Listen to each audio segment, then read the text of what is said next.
Today we're going to be doing 5.8 as we get to subtract mixed numbers by composing equations and diagrams. Okay. Um, Hopefully, yeah, just to kind of reestablish um, the colors, right? The red is it's actions. These are verbs that we're taking, and I know we've been studying verbs in our DLI.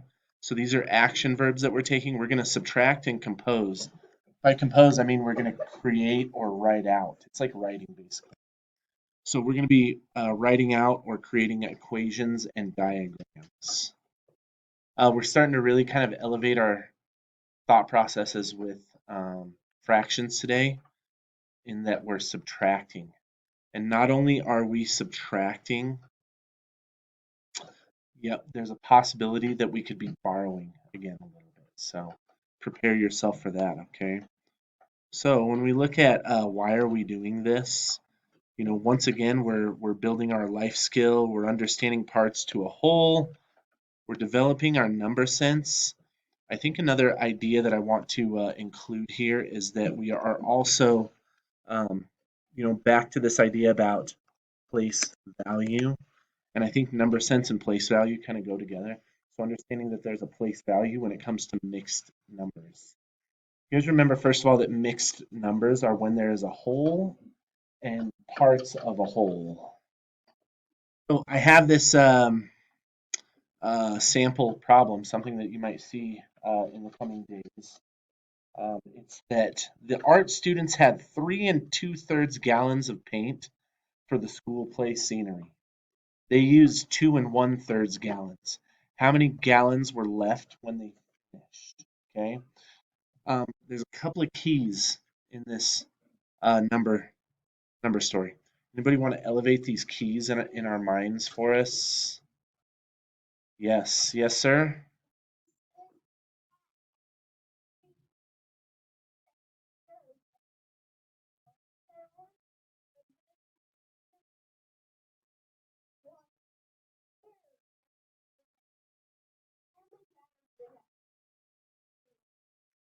Yeah, so 3 2/3 and 2 1/3.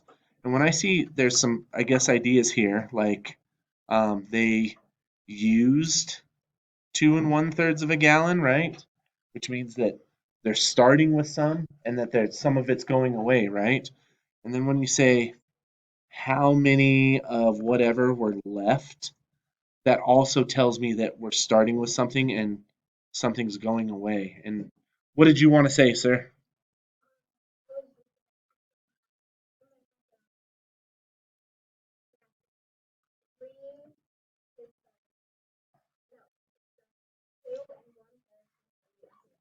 Yep. So that's subtraction. When we see those used and how many gallons were left, it just says subtraction to me, right?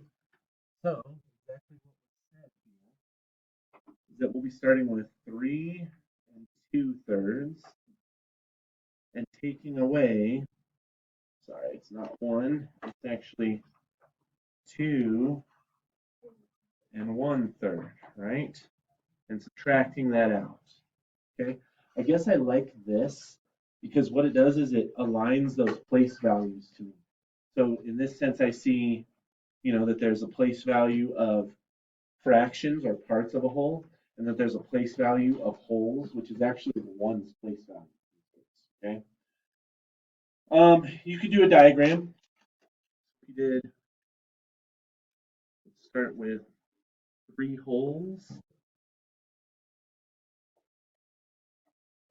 And what do I have to divide these wholes into?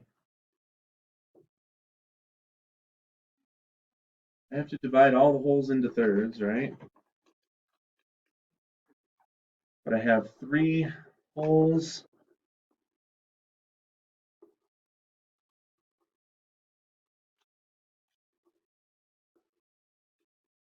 and 2/3 of a whole, right? And I think for me visually, it would be easy to do something like this, is that since I'm taking 2 1/3 wholes out of it, to sort of blank them out. Maybe I should have done the other colors, but I can see that I'm going to be taking two wholes away, which is this, taking 2 wholes out of it. And then I'm going to take 1/3 out of it as well. So I'll just scratch out 1/3 out of this box. So how much do I have left over in this case? Yes, sir. Yeah, there's 1 whole right here and 1/3 left over. So the answer is 1 and 1/3. So that's one way. So this is the equation and it's stacked. And then 1 and 1/3 left over. This is the diagram that I could use to show that. Okay. How are we feeling about this so far?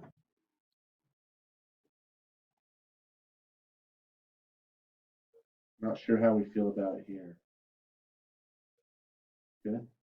Did you have a thought to add? I saw your hand up. I just wanted to make sure. Okay. Let me show you why it's really important to have this idea of place value. Let's say you have 3 and 1/3 minus 2 and 2/3, right? So just like when we have, let's say like 14 minus, should say 7, right? Something like that. What's my issue with this to start with, just in the traditional way? Yes. 4 is less than 7. I can't take 7 away from 4, right? Maybe even a better equation that I could write, because that one's kind of like, that's a one that we memorized. Let's say like 54 minus 37, right? So we're looking in the ones place. You can't take 7 away from 4, so what do you have to do in order to make that work? Yes, you do. You have to borrow, trade first, right? Take one of the tens and put it into the ones place in this case. So now what I have is 14. And just to check, what does that 4 represent? 4 represents a what? 40, right? So just to check out what I really have here is 40 plus 14, right? I'm just moving or redistributing the tens into that place. But I can do 14 minus 7, which is a lot easier, and then 4 minus 3 is 17. Everybody okay with that concept? You'd have to do something similar here with this. What's my problem with this place value right here then? Yes, sir. Can't do 1/3 minus 2/3 because 1/3 is much less than 2/3, right? So I'd have to borrow in the traditional sense. What that means is I turn that into a 2, right? But then what would I be putting over here? Anybody have a thought about that? Yeah, what you thought?